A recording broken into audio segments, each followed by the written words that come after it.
Olá, nesta aula vamos comentar sobre os principais minerais dos solos.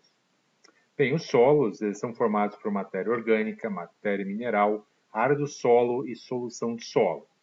Os sólidos do solo eles vão se dividir em esqueleto de solo, que corresponde às frações mais grosseiras, ou seja, matacão, calhaus e cascalho, a areia, o silt e a argila, que são as menores partículas do solo.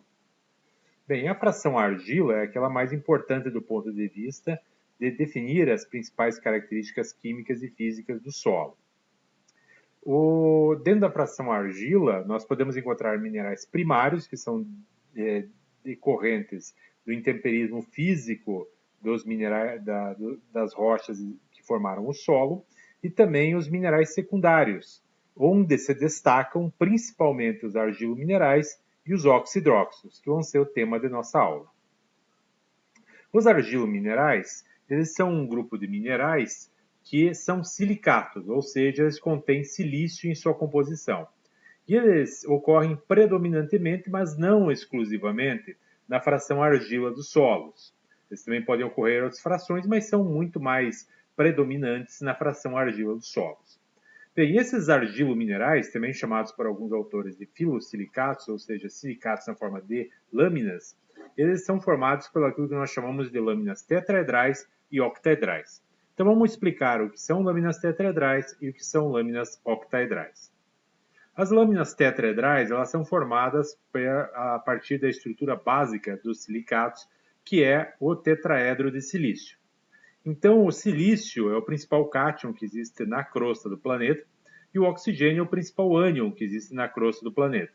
Esses dois elementos químicos eles formam uma estrutura que é chamada de tetraedro, porque tem 4 lados.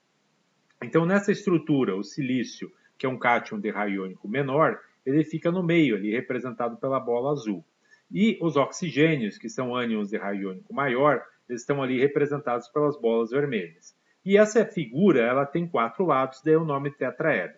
Só que a gente pode também representar esse tetraedro desta outra maneira, onde o silício está ali no meio, representado pela bola dourada, e o oxigênio ali em volta pela bola azul. Bem, essa estrutura do tetraedro, na verdade, ela sobra a carga negativa dos oxigênios e, portanto, não é uma estrutura estável. Assim, o que acontece é que os tetraedros eles vão compartilhar oxigênios, como nós estamos vendo nessa outra imagem. Então, compartilhando oxigênios, há uma diminuição desse excesso de carga negativa.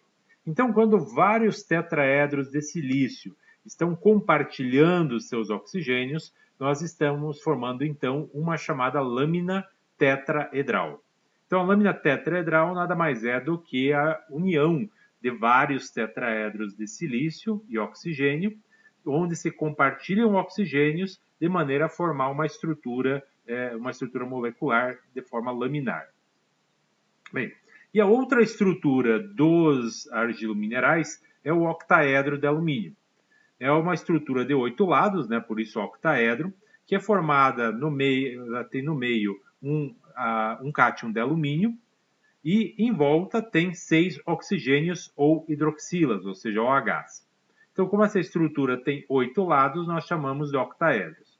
Assim como no caso dos tetraedros, há um excesso de carga negativa, então os octaedros eles se unem compartilhando oxigênios, de maneira que você tem então uma lâmina também molecular que compartilha esses oxigênios e é formada então por vários octaedros de alumínio, oxigênio e ou hidroxilas.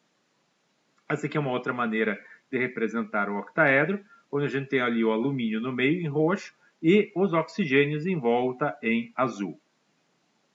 Bem, existem dois grupos principais de argilominerais, os argilominerais 1 para 1 e os argilominerais 2 para 1. Os argilominerais 1 para 1 são os mais comuns de nós encontrarmos nos solos brasileiros. Já vamos discutir por quê. Então vamos falar sobre eles primeiro. Bem, nessa imagem nós temos ali os elementos químicos principais que formam o argilomineral 1 para 1. Ali o silício representado pelas bolas douradas, o alumínio ali pelas bolas roxas, o oxigênio em azul e o hidrogênio bem pequenininho lá em cima em amarelo. Então, esses são os elementos químicos que vão formar os argilominerais 1 para 1. Bem, nessa estrutura, o que nós temos é justamente a estrutura da lâmina octaedral e da lâmina tetraedral. Se olhar a parte de baixo dessa estrutura, nós temos ali os silícios com seus oxigênios em volta, compartilhando esses oxigênios.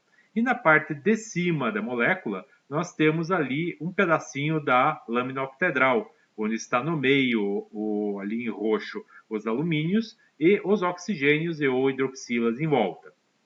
Note que bem no meio nós temos oxigênios que estão sendo compartilhados tanto pela lâmina octaedral como pela lâmina tetraedral. Então esse aqui é um pedacinho do argilo mineral 1 para 1, que ele continua para a esquerda, para a direita, para frente e para trás. Então é apenas um pedaço da molécula do argilo mineral 1 para 1. Então, onde se percebe a presença de uma lâmina octaedral sobre outra tetraedral. Na verdade, essas lâminas elas se sobrepõem umas às outras. Então, há uma superposição de lâminas octaedrais, tetraedrais, octaedrais, tetraedrais, mas como é sempre uma octaedral para uma tetraedral, a gente chama o argilo mineral de 1 para 1. Aqui um argilo mineral 1 para 1, no caso a caulinita, visto em microscopia eletrônica. Então, se percebe essa estrutura laminar do argilo mineral 1 para 1. Aqui uma outra forma de representar esquematicamente o argilo mineral 1 para 1. Eu tenho a lâmina tetraedral, na sequência octaedral, tetraedral, octaedral, tetraedral e assim sucessivamente. Então, cada lâmina tetraedral é formada por vários tetraedros de silício e oxigênio. E cada lâmina octaedral é formada por vários octaedros de alumínio, oxigênio e hidrogênio. Essa distância entre a primeira lâmina tetraedral e a seguinte é chamada aqui de distância basal, que ela é fixa nos argilominerais 1 para 1. Os argilominerais 1 para 1 são todos não expansivos. Então, os principais argilominerais 1 para 1 são a caulinita e a aloisita. Eles são não expansivos porque não aumenta essa distância basal na medida que o mineral ele se umedeça ou seja molhado. Ela é sempre a mesma. Os argilominerais 1 para... Então, a caulinita é o principal deles, é um argilomineral 1 para 1, ou seja, sempre tem uma lâmina tetraedral para uma octaedral, em sequências de várias lâminas, né? A distância basal, nesse caso, é sempre 0,72 nanômetros, ou seja, 0,72 vezes 10 a menos 9 do metro. Essa distância basal está ali representada aqui nessa representação esquemática. O argilo mineral 1 para 1, no caso da caulinita, ela é não expansivo justamente por causa das pontes de hidrogênio que se formam. Então, esses hidrogênios que estão lá na lâmina octaedral, formam um ponto de hidrogênio ali com a lâmina tetraedral. Assim, você fecha a estrutura e não há expansão do mineral. Então, ele tem sempre a mesma distância basal de 0,72 nanômetros. Aqui a caulinita vista em microscopia eletrônica, né, aparece um monte de moedinhas empilhadas. Bem, a estrutura química da caulinita é bastante simples, né? Só tem alumínio, silício, oxigênio e hidrogênio. Por isso mesmo, como ela não tem uma distância basal variável, não expande nem contrai, e ela é extremamente simples do ponto de vista de composição química, a caulinita acaba sendo um mineral bastante estável, até porque a soma de suas cargas acaba sendo zero, né? Então, é um mineral que tem uma boa estabilidade no solo. Por isso mesmo, é o principal argilo mineral dos solos ácidos das regiões tropicais e subtropicais úmidas. Nessas regiões haveria uma tendência dos minerais serem degradados. Então, o mineral, para, digamos assim, persistir nesses solos, tem que ser muito resistente, como é o caso da caulinita. Bem, a caulinita ela somente apresenta cargas na sua superfície lateral. Então, somente aquele oxigênio que está bem na ponta, digamos assim, do mineral é que está sobrando carga negativa dele. Então, notem que a caulinita só vai ter cargas negativas que podem reter nutrientes na forma de cátions na sua superfície lateral, o que reduz bastante a sua capacidade de reter nutrientes. Além disso, a caulinita apresenta uma área superficial específica que é consideravelmente baixa, em torno de 30 metros quadrados por grama na fração argila. Então, como ela só tem cargas negativas na superfície lateral e tem pouca área superficial específica, isso conduz que a caulinita possui baixa capacidade de reter nutrientes na forma de cátions, como cálcio, magnésio e potássio. Então, ela tem cargas apenas nessa superfície lateral, fazendo com que apenas essa superfície lateral consiga reter, então, nutrientes. Então, é uma baixa capacidade de reter nutrientes. Vamos falar agora dos argilominerais 2:1, que são menos comuns nos solos brasileiros. No caso dos argilominerais 2:1, os elementos químicos predominantes continuam sendo o alumínio, silício e oxigênio. Só que nesse caso eu tenho duas lâminas tetraedrais e no meio uma lâmina octaedral. Seria meio parecido com um hambúrguer, né? Então as duas lâminas tetraedrais seriam como o pão do hambúrguer e a lâmina octaedral seria como a carne do hambúrguer. Então, note que a lâmina tetraedral de cima estaria, digamos assim, do nosso ponto de vista, meio de ponta cabeça, né? Então, eu tenho uma lâmina tetraedral em cima, uma lâmina octaedral no meio e uma lâmina tetraedral embaixo. De uma maneira esquemática, podemos também representar dessa forma, né? Então, a lâmina tetraedral em cima, formada por vários tetraedros de silício e oxigênio, a lâmina octaedral no meio, formada por vários octaedros de alumínio, oxigênio e hidrogênio, e fechando ali outra lâmina tetraedral com silício e oxigênio. Na sequência, de novo, tetraedral, octaedral, tetraedral, por isso é chamado de argilomineral 2:1, porque são duas lâminas tetraedrais com silício e uma lâmina octaedral com alumínio na sequência das camadas. A distância basal, é claro, é um pouco maior, porque agora você vai ter duas lâminas tetraedrais e uma lâmina octaedral, ao contrário dos argilominerais 1:1, que tem apenas uma lâmina tetraedral para cada octaedral. Os argilominerais 2:1 vão ser divididos os não expansivos, que têm distância basal fixa, e os expansivos, que têm distância basal variável. Os principais não expansivos encontrados no solo são as micas, a ilita e a clorita. E os principais expansivos, a vermiculita e as esmectitas. Bem, vamos falar primeiro das micas, né? As micas, na verdade, é um grupo de minerais, por isso é chamado de micas, né? E não mica. São argilominerais 2:1 não expansivos. Por que eles são não expansivos? Por causa da presença do potássio entre as camadas, né? Então, o potássio vai ficar ali no meio dessas lâminas tetraedrais, impedindo esse processo de expansão das micas. Então, fazendo com que ela não seja expansiva. Em função disso, a distância basal das micas é fixa, em torno de 1 nanômetro. Então, a distância basal ali, nota que ela é maior do que no caso da caulinita, que era 0,72, porque na caulinita era apenas uma lâmina tetraedral e uma lâmina octaedral. No caso das micas, são duas lâminas tetraedrais e uma lâmina octaedral, por isso a distância basal é um pouco maior. As principais micas que nós vamos encontrar no solo são a muscovita e a biotita. Notem que a muscovita também é chamada de mica branca e a biotita de mica preta em função da cor desses minerais. No caso da biotita, além do potássio, silício, alumínio, oxigênio e hidrogênio, também vai haver a presença de ferro e magnésio na estrutura da biotita, o que faz com que a biotita seja mais suscetível a ser intemperizada, a ser degradada no solo, enquanto que a muscovita é um pouco mais resistente e ela tende a ocorrer em solos um pouco mais velhos ou intemperizados. Bem, as micas elas apresentam o que a gente chama de substituição isomórfica nos tetraedros.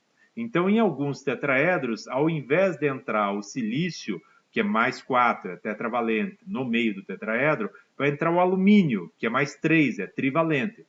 Assim, o que vai acontecer? Você vai, ao entrar um cátion trivalente no lugar de um cátion tetravalente, vai sobrar carga negativa dos oxigênios, ou seja, vai ter um excesso de carga negativa estrutural nas micas.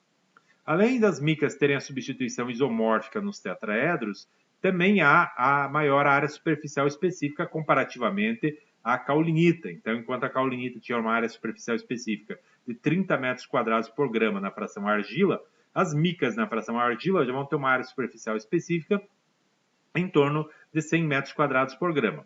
Então, em função da substituição isomórfica nos tetraedros e da maior área superficial específica, as micas já vão apresentar uma média capacidade de reter nutrientes na forma de cátions, ou seja, maior do que as caulinitas. Bem, outro argilo mineral 2:1 existente são as chamadas esmectitas, que também é um grupo de minerais. A distância basal nas esmectitas já vai variar de 1 a 1,8 nanômetros, porque no caso das esmectitas não tem mais o potássio entre as camadas de lâminas tetraedrais. Assim, a distância basal ela pode ser de 1 quando a esmectita ela está seca, digamos assim, e variar até 1,8 quando pode entrar água entre as camadas. Então, notem que a esmectita ela pode expandir quando molhada e pode contrair quando seca.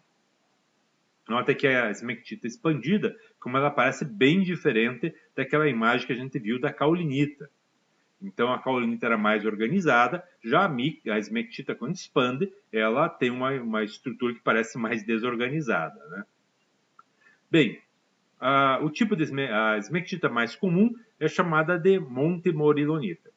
Ao contrário das micas, que apresentam substituição isomórfica predominantemente na lâmina tetraedral, as esmectitas vão apresentar substituição isomórfica predominantemente na lâmina octaedral, onde, ao invés do alumínio, que é um cátion trivalente, vai entrar o ferro ou o magnésio, que são cátions divalentes.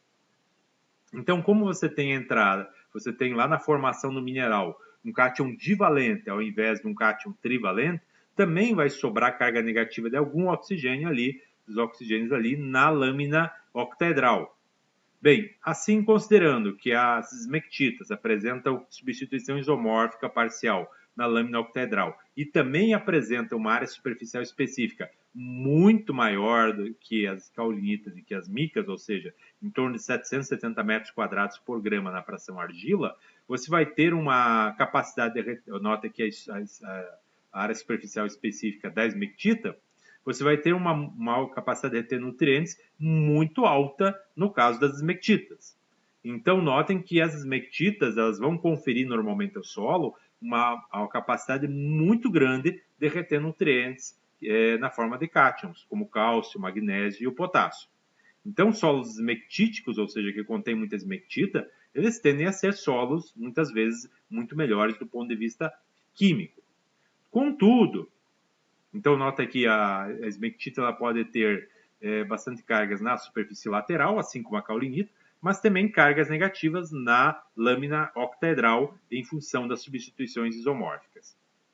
Assim, ela pode reter nutrientes em uma superfície muito maior, com isso elas têm muito mais cargas que podem estar retendo nutrientes. Bem, por outro lado, do ponto de vista físico, as esmectitas vão conferir elevada plasticidade, pegajosidade, ou seja, o solo vai grudar mais, fendilhamento, ou seja, vai fendilhar, formar fendas no período seco, e dureza aos solos. Então, um solo com mais esmectita, se ele secar um pouco, vai ficar muito duro. Se ele molhar um pouco, vai ficar muito pegajoso. E também no período seco, ele vai acabar formando fendas, né? Então, aqui um solo tipicamente esmectítico, né? Você percebe as fendas bem acentuadas que são formadas no solo devido justamente a essa contração dessas argilas. As esmectitas, de maneira geral, elas ocorrem em solos pouco intemperizados, ou seja, jovens, onde eu ainda tenho bastante silício no solo, permitindo então a formação de um mineral que tem duas lâminas tetraedrais com silício.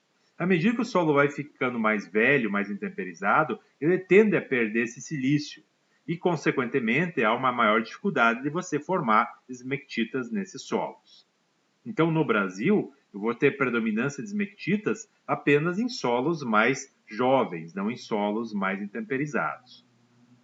Bem, outro argilo mineral 2:1 expansivo que pode ocorrer nos solos é a vermiculita, cujo nome vem do latim vermiculus, em função da sua aparência assim, de pequeno verme, segundo quem atribuiu o nome ao mineral. Muitas vezes pode até ouvir falar o uso da vermiculita expandida enquanto um condicionador de solo, né, pela sua alta capacidade de reter água e nutrientes. Bem, a vermiculita então é um argilo mineral 2:1 expansivo.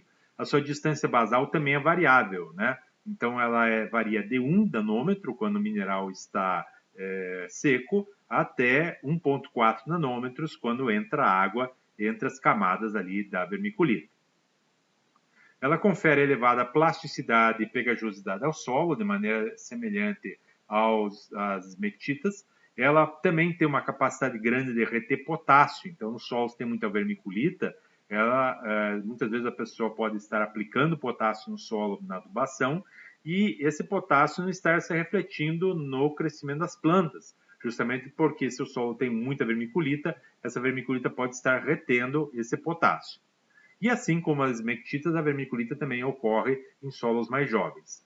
De maneira semelhante às micas, ocorre na vermiculita a substituição isomórfica parcial, principalmente na lâmina tetraedral, onde ao invés do silício mais 4, pode estar entrando o alumínio mais 3, fazendo com que haja sobra de carga negativa dos oxigênios da lâmina tetraedral. Assim como as esmectitas, a vermiculita também apresenta alta área superficial específica, ao redor de 700 metros quadrados por grama na fração argila, e com isso também possui muito alta capacidade de reter nutrientes na forma de cátions. Então ela tem as cargas negativas na superfície lateral e também as cargas negativas na lâmina tetraedral em função das substituições isomórficas, fazendo com que ela possa ter uma muito alta capacidade de reter nutrientes. Vamos agora sair dos argilominerais e começar a falar agora sobre os oxidróxidos. Bem, aí eu vou falar sobre os óxidos, os hidróxidos e os oxidróxidos propriamente dito.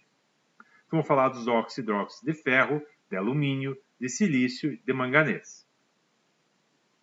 Bem, os óxidos de ferro, eles vão ser aqueles que vão conferir aquelas cores vermelhas e amarelas que a gente encontra em muitos solos, principalmente no horizonte B, no horizonte C. Bem, o teor de ferro nos solos ele vai variar de acordo com o material de origem. Por exemplo, quartzitos são rochas que, em geral, não apresentam muito ferro em sua composição e, consequentemente, solos formados a partir dessa rocha também não vão ter grandes quantidades de ferro. Já os gabros, os diabasos, os basaltos são rochas que, em geral, apresentam teores elevados de ferro e, portanto, também os solos formados a partir dessas rochas também vão apresentar teores de ferro teores de óxidos de ferro bastante consideráveis. Os óxidos de ferro apresentam o que a gente chama de carga variável. Então, quando o pH da solução de solo é maior, vai predominar cargas negativas nos óxidos de ferro. Porém, a maior parte dos solos brasileiros apresentam pH baixo e, consequentemente, nos óxidos de ferro já predominam mais cargas positivas. Por isso mesmo, os óxidos de ferro são considerados agentes de estabilidade estrutural, porque na medida em que os argilominerais e a matéria orgânica predominam a carga negativa e os óxidos de ferro predominam a carga positiva, eles auxiliam na agregação dos solos. Bem, os óxidos de ferro eles apresentam muito baixa capacidade de reter nutrientes na forma de cátions, em função da sua própria especificidade de ter predominância de mais cargas positivas, que não tenderiam, obviamente, a atrair, a reter os cátions. Um outro aspecto dos óxidos de ferro é a retenção específica de fósforo. Então, eles, de maneira que eles retêm muito fortemente o fósforo, que é um nutriente essencial para as plantas, e tornando esse fósforo indisponível para as plantas. Vamos falar um pouco sobre os principais óxidos de ferro. A goethita primeira, um hidróxido de ferro, aqui vista ela em microscopia eletrônica, ela que vai conferir as cores mais, digamos, de cor marrom, amarelo, para os solos, né? Como nesse solo aqui, vocês percebem que uma cor mais amarelada é justamente devida à grande presença de goethita no solo. Ela está presente normalmente em climas mais úmidos ou em condições de elevado teor de matéria orgânica do solo. São as condições que vão favorecer a formação de goethita nos solos. Outro óxido de ferro é a hematita, né? O próprio nome já vem de hemos, sangue. Então tem cor mais avermelhada. Então aqueles solos de coloração mais avermelhada é devido justamente à presença de hematita no solo. Ela ocorre em climas mais quentes, em solos com menor umidade e matéria orgânica. Então, onde a evapotranspiração tende a ser maior, você vai tender a ter maior presença da hematita do que da goethita. Outro óxido de ferro que é comum nos solos também é a lepidocrocita. Ela é mais comum em solos hidromórficos, onde ela ocorre normalmente na forma de mosqueados, ou seja, manchas de cor alaranjada. A lepidocrocita, normalmente, ela não ocorre de maneira predominante, mas sim apenas como mosqueados, manchas, né? Aqui você tem uma amostra de solo, que é de um solo hidromórfico, onde tem excesso de água, onde você percebe que a amostra é predominantemente acinzentada, mas essas manchas alaranjadas que estão ocorrendo ali, talvez sejam ali a lepidocrocita. Outro óxido de ferro é a magmita, então ela também confere cor avermelhada, semelhantemente à hematita, também ocorre em climas mais quentes como a hematita, mas apresenta atração magnética, um aspecto interessante da magmita. Outro óxido de ferro é a magnetita. Então, ela é normalmente um mineral primário, ou seja, ele já existia na rocha e, por ser bastante resistente, continua existente, presente no solo. E também apresenta atração magnética. Então, se colocar um ímã perto de um solo com bastante magnetita, você vai perceber essa atração do solo pelo ímã. Então, aqui também demonstrando, né, que tem uma placa de vidro, atrás dessa placa de vidro tem um ímã, e aqui você percebe justamente a atração do solo pelo ímã. Falando agora dos óxidos de alumínio. O principal óxido de alumínio, na verdade o hidróxido de alumínio no solo, é a gibbsita. Bem, aqui a estrutura da gibbsita, você pode perceber que ela é semelhante à lâmina octaedral lá dos argilominerais 1:1 e 2:1. Então, a gibbsita, que vista também em microscopia eletrônica, ela é um mineral que ocorre predominantemente em condições nas quais eu tenho pouco silício no solo. Então, em solos mais jovens, de bastante silício, costuma ocorrer predominantemente os argilominerais 2:1, porque os argilominerais 2:1 têm duas lâminas tetraedrais que têm silício. Nos solos mais velhos, vai passando a ocorrer justamente os argilominerais 1:1, que têm menos silício, e nos solos mais intemperizados ainda, vão predominar daí a gibbsita, porque daí na gibbsita não tem mais silício na sua composição. Assim como os óxidos de ferro, a gibbsita apresenta então carga variável, conforme o pH. Em pHs mais altos da solução do solo, mais cargas negativas, mas em pHs mais baixos, como é o que ocorre na maior parte dos solos brasileiros, a predominância de cargas positivas.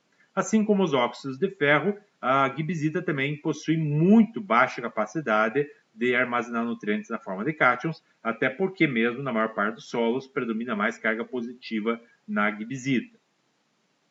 E ela se forma nos solos mais velhos, mais desilicatados, ou seja, que perderam silício, aqueles solos nos quais a concentração de silício na solução do solo é bastante baixa. Um outro óxido que vai ocorrer nos solos é os óxidos de silício, no caso aqui o quartzo. Então, o quartzo ele normalmente é encontrado nas frações areia e silt nos nossos solos tropicais. Ele também pode ocorrer na fração argila, mas ele é muito mais resistente na fração areia e silt, por isso mesmo sendo mais comum na fração areia e silt. Aqui a gente pode observar a fração areia de um solo observada no microscópio óptico, onde vocês estão vendo uma grande quantidade aqui de quartzo nessa fração areia.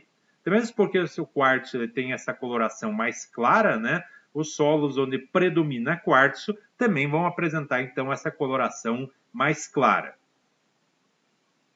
O teor de quartzo nos solos ele é variável conforme o material de origem.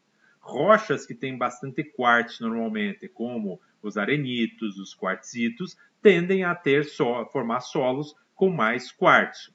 Já rochas que têm menor quantidade de quartzo na sua composição, por exemplo, os basaltos, tendem a formar solos também com menor quantidade de quartzo. Vem falar um pouquinho sobre os óxidos de manganês também. Os óxidos de manganês mais comuns são a birnesita e a liutioforita. Normalmente os óxidos de manganês ocorrem em menor concentração no solo, contudo, eles têm uma alta capacidade de reter cátions. Por isso, embora estejam em pequena concentração, podem ser relevantes. Também os óxidos de manganês podem conter micronutrientes, como o cobalto, como o cobre, o níquel e o zinco, além de conter cobalto, que embora não seja um nutriente essencial para as plantas, ele é essencial para os processos de fixação biológica de nitrogênio. E também os óxidos de manganês podem reter fortemente alguns metais tóxicos. Então a gente deu um panorama geral a respeito dos principais minerais que ocorrem nos solos. Obrigado.